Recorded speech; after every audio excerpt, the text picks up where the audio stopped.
এখানে বিষয় হলো একটা মানুষ অপরাধ অন্যায় করতেই পারে, কিন্তু তাকে এইভাবে ডিরেক্টলি তাকে কি করা যায় না, অপমান করা যায় না। সম্মানিত উপস্থিতি, আমি আপনাদেরকে বলছি কি, আল্লাহ রাব্বুল আলামিন বলেছেন আপনারা সাধারণ মানুষ যদি হক্কানি আলেমদের সাথে প্রেম করতে পারেন আপনাদের জান্নাতটা সুনিশ্চিত, এটা আল্লাহ রাব্বুল আলামিন ইনশিওর করেছেন। যেরকম সুবহানাল্লাহ, আর জোরে বলেন আমার কথা শুনেন। মাহফিল কবুল হওয়ার জন্য লক্ষ লক্ষ মানুষ কিন্তু শর্ত নয়, মাহফিল কবুল হওয়ার জন্য শর্ত হলো প্রেম। মাহফিল কবুল হওয়ার জন্য শর্ত হলো প্রেম, মাহফিল কবুল হওয়ার জন্য শর্ত হলো তাকওয়া। কথা বুঝতে পেরেছেন? অসংখ্য মানুষ আসতেই হবে না, এটা শর্ত নয়। আপনারা যারা এখানে উপস্থিত হয়েছেন আপনাদেরকে আমি দৃষ্টি আকর্ষণ করে বলবো সবাইকে, আমি কিন্তু মাহফিলে যখন যাই, স্টেজে যখন যাই, আমি কিছু কন্ডিশন দিই। আপনারা কিন্তু আজকে সবাই এই মুহূর্তে আমার স্টুডেন্ট, আপনারা জানেন সেটা, এটা বিশ্বাস করেন? ওমার কথাই তো কয় না। আপনাকে তো আল্লাহ মুখটা দিছে বোট বাদাম খাওয়ার জন্য নয়, চা দোকানে বসে বসে চা খাবেন আর মানুষের বদনাম করবেন সেটার জন্য নয়। আপনাকে আল্লাহ জবানটা দিছে ফ্রেন্ড সার্কেলদেরকে নিয়ে কোলাহল পরিবেশে গিয়ে অপ্রাসঙ্গিক, অগ্রহণযোগ্য, অপ্রত্যাশিত ভাবে বক্তব্য দেওয়ার জন্য নয়। আপনাকে আল্লাহ রাব্বুল আলামিন জবান দিয়েছে আল্লাহর জিকির করার জন্য। আল্লাহ বলেছেন remember me then I will remember you. Allah বলেছেন remember me I will remember you. তোমরা আমাকে স্মরণ করো, আমি তোমাদেরকে স্মরণ করব। ফাযকুরুনি আযকুরকুম। বুঝতে পেরেছেন? এই জন্য আমি আপনাদেরকে বলবো, আমার আলোচনা শুনতে হলে আপনাদেরকে কিছু কন্ডিশন মানতে হবে। First condition, stop your mouth everybody, সকলের জবানকে বন্ধ রাখতে হবে। Second condition, you listening my lecture very attentively, আমার কথা সবাইকে মন দিয়ে শুনতে হবে। থার্ড কন্ডিশন, আপনি যদি বলেন আই সেড ডোন্ট অ্যাকসেপ্টেবল, আমি বলবো I said go to your seat out of site.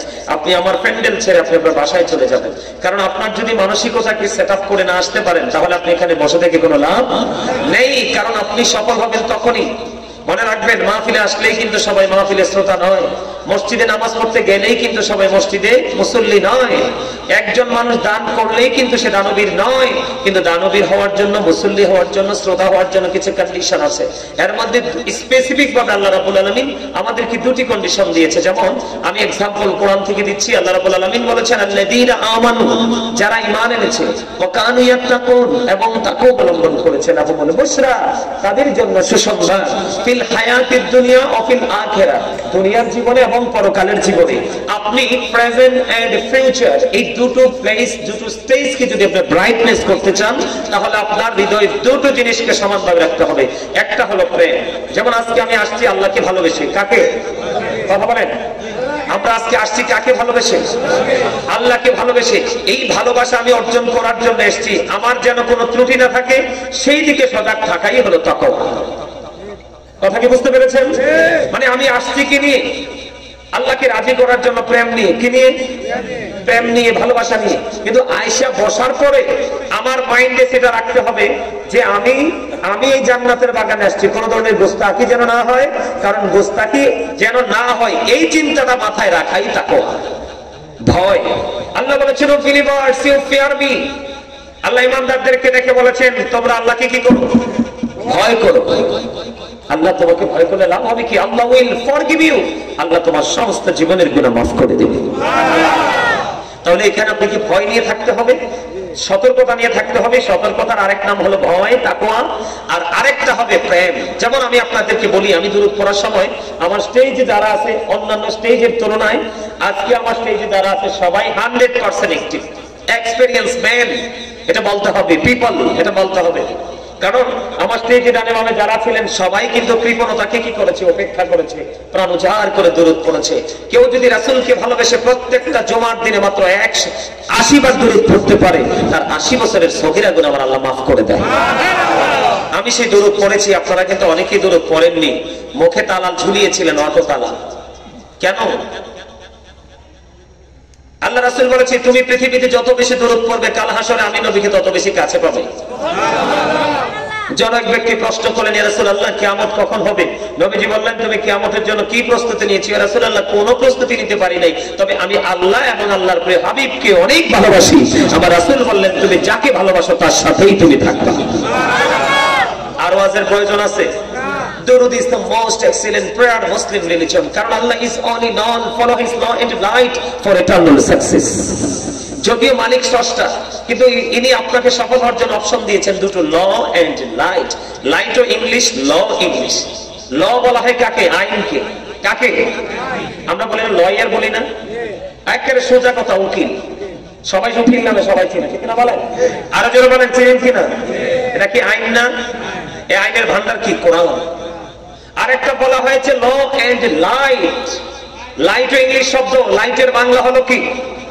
আলো। আরবিতে এটাকে বলা হয় নূর। এখন নূর বললে কিন্তু অনেকের মাথা নষ্ট হয়ে যায়, মাথা হট হয়ে যায়। কথা বলেন না কেন? নূর, আমার নবী কি নূর না অন্ধকার? আমার নবী আসার পরে কি পৃথিবী থেকে অন্ধকার দূর হয়েছে নাকি যুক্ত হয়েছে? দূর হয়েছে। তাহলে নবী নূর কিনা? কোন সন্দেহ আছে? আপনি যদি বিশ্বাস না করেন তাহলে আমি হাদিস শরীফ বলবো। রাসূল বলেছেন, I am from the light of Allah and everything has been created from my light.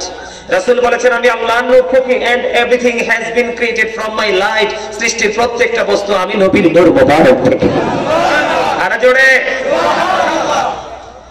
আরো মজা আছে তো। জাবের রাদিয়াল্লাহু তাআলা প্রশ্ন করলেন, নবীকে আল্লাহ সর্বপ্রথম কি সৃষ্টি করেছে? নবী বলেছে, I was a prophet when Adam, আমার নবী বলেছেন, I was a prophet when Adam was mixture of water and mud. আমি ওই সময় নবী যখন আদম ছিল কাদা মাটির মাঝে, তার মানে এখনো আদম হয় নাই, তখনও আমি নবী ছিলাম। আউয়ালু মা খালাকাল্লাহু নূরি, জোরে জোরে কন্যা সুবহানাল্লাহ। সেই নবী পেয়ে খুশি না বেজা? খুশি। নবী পেয়ে যদি খুশি হন তাহলে নবীর আদর্শ পেয়ে তো আরো খুশি হওয়ার কথা। আমরা নবী পেয়ে খুশি হয়েছি, কিন্তু রাসূলের আদর্শ পেয়ে খুশি হইনি।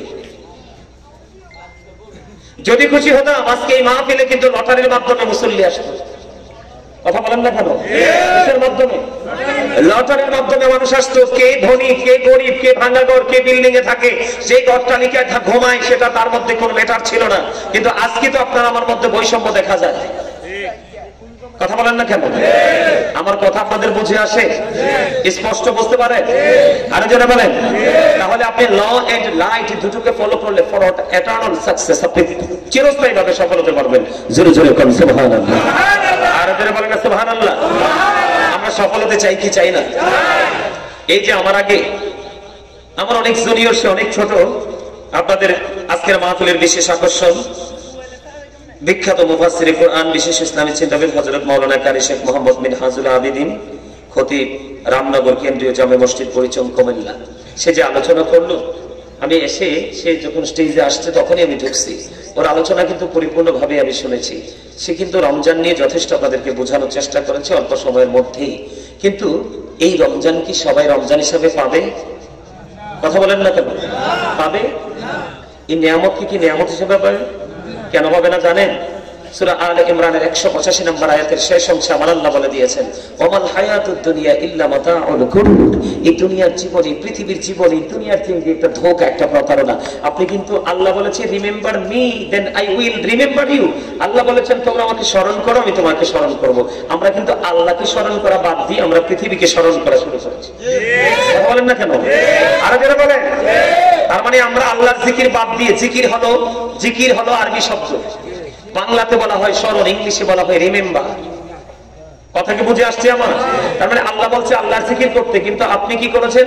আপনি পৃথিবীর জিকির শুরু করে দিয়েছেন। তাহলে সফল হবেন কিভাবে? আপনি কিন্তু কোনো অজুহাত দিতে পারবেন না কাল হাসরে, কোনো অজুহাত দিতে পারবেন না। এগুলো কিন্তু আমার ওয়াজ না, আমার নির্দিষ্ট ওয়াজ আছে, বিষয় আছে। আপনারা আশা করি মজা পাবেন। এটা কিন্তু আপনার কাজ না। আপনার কাজ হলো কি? মালিকের জিকির করা। বলে হুজুর জিকির সারাক্ষণ করলে কিভাবে চলবো, কিভাবে জিকির কি, এটা আগে আপনাকে বুঝতে হবে। জিকির কত প্রকার, কি কি, সেটা আগে আপনাকে বুঝতে হবে, তারপরে আপনি জিকির করবেন। আমার কথা কি আপনারা বুঝেন? সম্মানিত উপস্থিতি, আল্লাহ রাব্বুল আলামিন বলেছে দুনিয়াটা একটা কি, দুনিয়ার জিন্দেগিটা একটা ধোঁকা। হাদিস শরীফের মধ্যে এসেছে, রাসূল বলেছেন দুনিয়া এবং দুনিয়ার মধ্যে যা কিছু আছে সব কিছুই কি অভিশপ্ত। কিন্তু আল্লাহর জিকির এবং জিকিরে যাহা উৎসাহিত করে, দ্বীনের শিক্ষা এবং শিক্ষা অর্জনের ক্ষেত্রে যা উৎসাহিত করে, তাহা ছাড়া সবই ধোঁকা, অভিশপ্ত। নাউজুবিল্লাহ বলবেন না? আরো জোরে। কারণ বলে হুজুর দ্বীনের শিক্ষা কেন ধোঁকা নয়? আল্লাহ হাদিস শরীফের মধ্যে রাসূল বলেছেন দুনিয়ার সম্পত্তি সবাই পেয়ে খুশি, এটা যে পাবে সেই খুশি হবে, কিন্তু দ্বীনের ধন, দ্বীনের শিক্ষা, কোরআন হাদিসের এলেম সবাই পেয়ে খুশি হবে না। যার সিনায় কোরআন হাদিসের এলেম ঢুকিয়ে দিয়েছে মনে করতে হবে সে আপনার চাইতে ব্যতিক্রম। জোরে জোরে বলেন সুবহানাল্লাহ। আর জোরে। এখন আমি আপনাদেরকে বলি, আপনি ধোঁকার মধ্যে আছি। কিসের মধ্যে আছি? এখন এই ধোঁকার মধ্যে থেকে আমরা কার ভবিষ্যৎ সাজাচ্ছি? সন্তানের। কার? এখানে দেখেন সূরা আল ইমরানের 185 নম্বর আয়াতের শেষ অংশে আল্লাহ বলেছেন আমরা ধোঁকার মধ্যে আছি। 19 পারা কোরআন শরীফের 19 পারা সূরা শুআরার 88 নম্বর আয়াতে আল্লাহ বলেছেন ইয়াউমা লা ইয়ানফাউ মালু ওয়ালা বানুন। আপনার ধন, আপনার সম্পদ, সন্ততি কিচ্ছু কাজে লাগবে না কাল হাসরের দিন। তাহলে এদিক দিয়ে ধোঁকার মধ্যে পড়ে যা জমিয়েছে এগুলোই আপনার আমার জন্য কি হয়ে যাবে? অকিছু হয়ে যাবে। তাহলে আমাদেরকে সঠিক ইসলামটা বুঝে শিখে আমাদেরকে পথ চলা উচিত, তাই কিনা? আপনি রমজান মাসে কিভাবে রোজাদার হতে পারবেন সেই বিষয় সম্পর্কে আজকে আমি আপনাদেরকে ইনস্ট্রাকশন দিব। আশা করি আপনার ধৈর্য ধরে শুনবেন। শুনবেন তো? বাড়ি চলে যাবেন। কে কে শুনবেন? আপনারা কিন্তু ফ্রি হয়ে বসতে হবে। এভাবে গালে হাত দিয়ে বিভিন্ন ভাবে বসেছেন, এই বসা শয়তান কিন্তু এখনো বন্দী হয় নাই। শয়তানকে কালকে বাধা হবে। কোন দিন? আরে জোরে বলেন, শয়তানকে কখন বাধা হবে? আরো জোরে। শয়তানকে আগামী কি দিন বাধা হবে, এখনো শয়তানকে বাধা হয়নি। আল্লাহ বলেছেন ইদা যা, রাসূল বলেছেন ইদা যা রমাদান ফুতিহাত আবওয়াবুল জান্নাহ ওয়া বুল্লিকাত আবওয়াবুন নার সুফিদাতিশ শায়াতিন। যখন রমজান আগমন করে জান্নাতের দরজাগুলো খুলে দেওয়া হয়, জাহান্নামের দরজাগুলো বন্ধ করে দেওয়া হয়, সুফিদাতিশ শায়াতিন, শয়তানকে বন্দী করা হয়। মানে শয়তানকে কি করা হয়? শিকল দ্বারা বেঁধে দেওয়া হয়। কারণ আপনার আমার জীবনে যত অপকর্ম, প্রত্যেকটা অপকর্মের জন্য উৎসাহদাতা হলো শয়তান। কে? আপনাদেরকে আমি স্পেশাল একটা নিয়ামতের কথা বলবো। আপনার আল্লাহ রাব্বুল আলামিন আমাদের জন্য, রোজাদারদের জন্য একটা স্পেশাল নিয়ামত রেখেছে। রাইয়ান নামক একটা জান্নাতের গেট কাল হাসরের ময়দানে ওপেনিং করে দিবে। শুধুমাত্র রোজাদাররা এটা দিয়ে প্রবেশ করবে। রোজাদারদের ঢোকা শেষ হবে, দরজাটা বন্ধ হয়ে যাবে। এই দরজাটা যেন আপনার আমার জন্য বাজেট হয়, কিভাবে চললে সেই দরজাটা বাজেট হবে সেটা আমি আপনাদেরকে আজকে একটু শিখিয়ে দিব। একটুখানি আগে আমি আপনাদেরকে বুঝাই রাসূল কি জিনিস। কারণ আমি যখন বলবো রাসূলের হাদিসগুলো, এটা অনেকের গায়ে এসে পড়তে পারে। আপনার জন্য এটাকে নিতে যেন অসুবিধা না হয়। আমি আপনাদেরকে বলি এদিকটা কেন? আমরা আল্লাহকে চাই কি চাই না? আল্লাহকে চাইতে হলে আমাদেরকে কোথায় যেতে হবে? টেকনিক অবলম্বন করতে হবে। সরাসরি ডিরেক্ট কি আমরা আল্লাহকে পাবো না। আল্লাহ রাব্বুল আলামিন আমাদেরকে বুদ্ধি শিখিয়ে দিয়েছে। কি বুদ্ধি শিখিয়েছে বলবো? আল্লাহ রাব্বুল আলামিন পবিত্র কালামে হাকিমে বলে দিয়েছেন মাইয়ুতির রাসূলা ফাকাদ আতাল্লাহ। হি হু ওবিস দা এফটিল ওবিস আল্লাহ। যে ব্যক্তি রাসূলের নির্দেশ মানলো সে যেন আল্লাহর নির্দেশ মানলো। বুঝতে পারছেন নি? মানে আল্লাহ পাওয়ার পুরো নিয়ামতটাই কার কাছে? রাসূলের কাছে। শুধু এখানে ক্ষান্ত নয়, আল্লাহ রাব্বুল আলামিন ইহুদি খ্রিস্টানেরা বক্তব্য দিয়েছে দিক তাকান। এখনকার কিন্তু আপনার আমার যুবকরা, আপনার আমার ছেলেরা, এই প্রজন্মের যে যুবক 15, 16, 17, 18 বছর বয়সী ছেলেরা, এরা কিন্তু ছেলেরা মেয়েরা ম্যাক্সিমামই কিন্তু পথভ্রষ্ট। কাকে ফলো করে? এই মোবাইল ফলো করে। এটার মধ্যে কি আছে? শুধু বেঈমান কাফেরেরা। বহুত বললে হবে না, স্পেসিফিক ভাবে বলতে হবে এখানে কারা ঢুকে আছে। বেঈমান কাফেরেরা কারা? এটার মধ্যে কি আছে? বেঈমান কাফেরেরা। এখন বেঈমান কাফের মুসলমানের বন্ধুরা শত্রু। শত্রু তো আপনারা মুখস্থ বলছেন, আর আমি বলি আল্লাহ কোরআনে বলেছে ইন্নাল কাফিরিনা কানু লাকুম আদুওয়াম মুবিনা। আল্লাহ বলেছেন the heretics are the eternal enemy of the believers. ঈমানদারদের প্রকাশ্য শত্রু হলো বেঈমান কাফেরেরা। এখন এই শত্রুকে ফলো করলে ঠিকানা কোথায়? জাহান্নাম। কারণ আল্লাহ বলেছেন উইদ্দাত লিল কাফিরিন, কাফেরদের জন্য আল্লাহ বরাদ্দ করেছে জাহান্নাম। তাহলে শত্রুর সাথে মিলে আপনি বরাদ্দ করে নিলেন, দলিল করলেন জাহান্নামকে। জোরে জোরে কন্না নাউযুবিল্লাহ। কি? এই জন্য আমি আপনাদেরকে বলি ইহুদিরা কি বলে জানেন? তাদের একটা ধর্মগ্রন্থের নাম হলো দা ওল্ড ও নিউ টেস্টামেন্ট। এটাতে তারা বক্তব্য দিয়েছে he that love it not know it not God for God is love. এরা বক্তব্য দিয়েছে যেজন প্রেম করে না সেজন আল্লাহকে জানে না, ফর গড ইজ লাভ, আল্লাহই প্রেম। কিন্তু আল্লাহ রাব্বুল আলামিন বলেছেন নো, সে বলুন ইফ ইউ ডু লাভ আল্লাহ, যদি তোমরা আল্লাহকে ভালোবেসে থাকো, ফলো মি মুহাম্মদ সাল্লাল্লাহু আলাইহি ওয়াসাল্লাম, মুহাম্মদ সাল্লাল্লাহু আলাইহি সাল্লামের অনুগত হয়ে যাও। আল্লাহ উইল লাভ ইউ, আল্লাহ তোমাদেরকে ভালোবাসবে and forgive your sins, আল্লাহ সমস্ত জীবনের গুনাহ maaf করে দিবে। আল্লাহ তো ইংলিশে ওয়াজ করে নাই, ওয়াজটা করেছি আমি ইংলিশে, কারণ এখানে কলেজ ইউনিভার্সিটির স্টুডেন্ট থাকতে পারে, তারা যেন ইজিলি ব্যাপারটা বুঝতে পারে। কারণ এখনকার কিন্তু ম্যাক্সিমামে দেখবেন বাংলাদেশে যত অপকর্ম করাচ্ছে আমাদের মতো কিছু কাঠমোল্লা আমাদের যুবকদেরকে ব্যবহার করে। ওরা কথা বলে না, বলছি আপনাদের এখানে হয়তো নাই, ওরা সমাজের ধনী মানুষের বাচ্চাগুলোকে টার্গেট করবে, তারা যেটা করলে খুশি হবে ঠিক সেটা করে তাদের মনে ঢুকবে, ঢোকার পরে আপনার মসজিদের ইমাম সাহেব বা খতিব সাহেব সহি আছে, তাকে এখান থেকে বের করার জন্য বিভিন্ন কৌশল অবলম্বন করে তাকে এখান থেকে বের করে তাদের মোল্লা ঢুকাবে। সমাজ দিন দিন গোমরাহির দিকে যাচ্ছে। কথা বলেন না কেন? এই জন্য আল্লাহ রাব্বুল আলামিন বলেছেন, কুল ইন কুনতুম তুহিব্বুনাল্লাহা ফাত্তাবিউনি ইউহিব্বুকুমুল্লাহু ওয়া ইয়াগফির লাকুম যুনুবাকুম ওয়াল্লাহু গফুরুর রহিম। সুরে সুরে কোন আল্লাহু আকবার। ব্যাপারটা সহজ তো, ইজি কিনা? এবার বন্ধু আমি কোরআন থেকে বের হয়ে একটু হাদিস শরীফের দিকে যাব।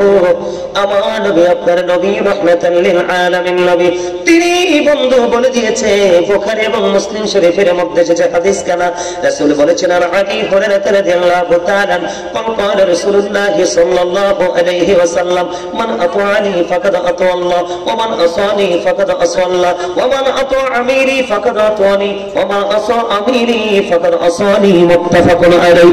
জোরে জোরে বলুন আল্লাহু আকবার।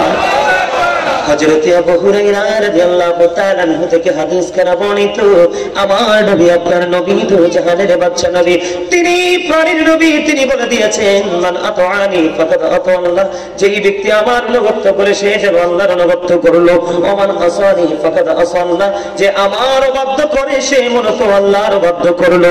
এটা হলো ফার্স্ট স্টেজ।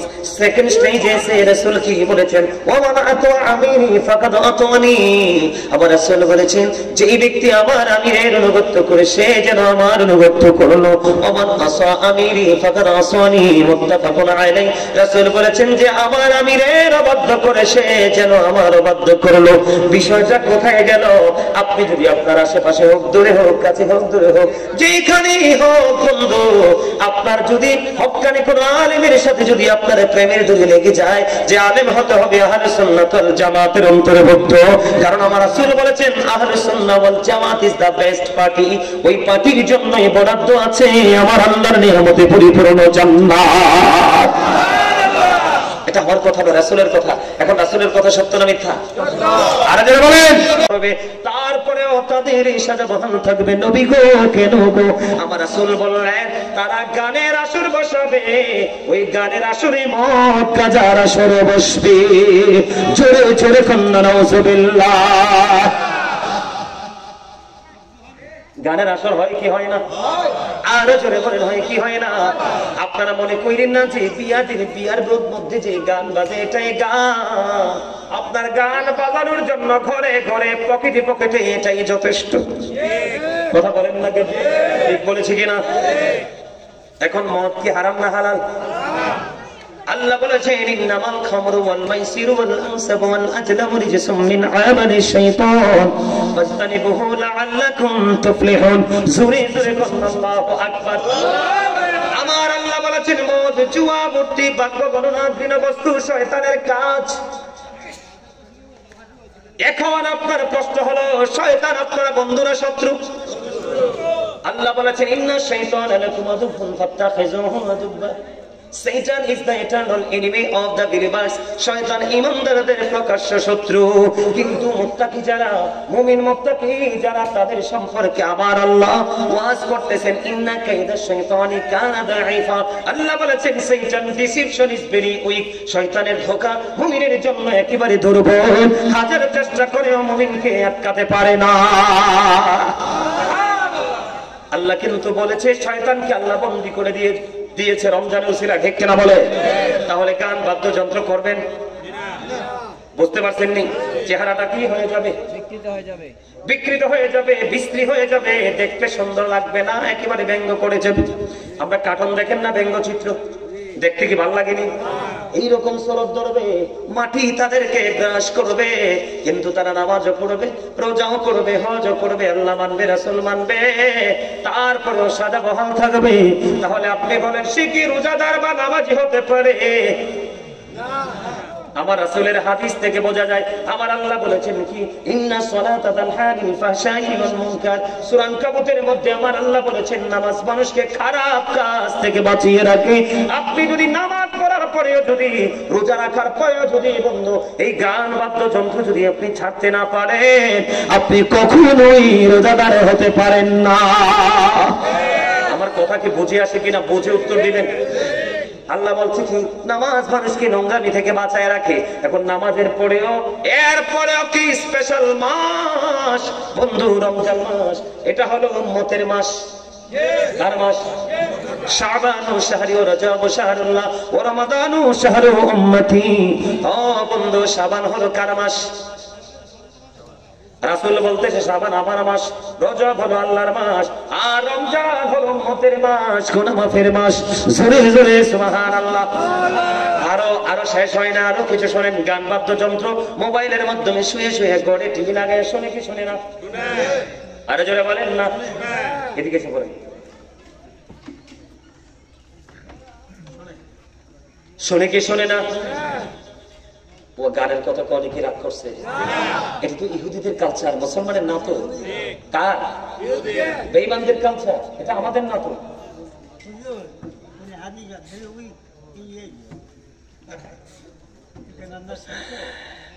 আমি বুঝতে পারছি ওনার বয়স বেশি তো দুর্বল। দাদা ভাই যে এতক্ষণ বসেছিলেন এটাই অনেক কিছু।